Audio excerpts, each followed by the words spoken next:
Yann Meury. Bonjour Yann.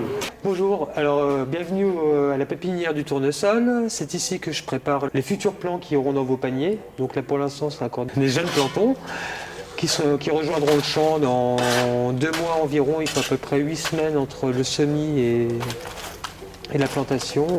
Et après un temps de culture donné pour chaque variété.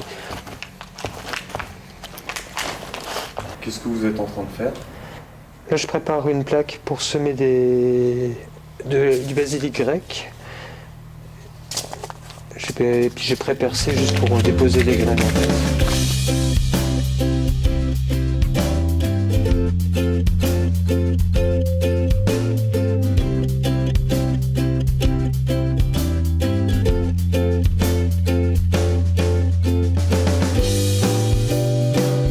Quand avez-vous débuté? Alors j'ai débuté en 2009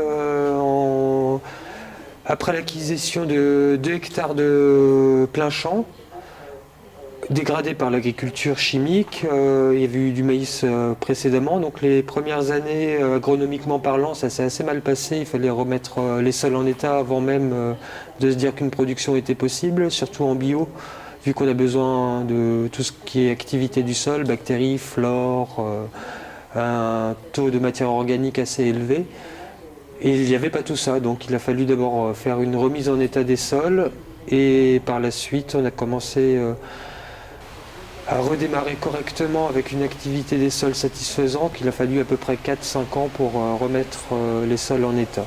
Qu'est-ce que vous avez planté comme variété différente? On plante environ 50 variétés de légumes qui vont de tous les légumes feuilles, salades, mesclins, donc des petites plantes mélangées, des oignons, des betteraves, des aromatiques, un projet de fleurs vivaces au courant de l'année.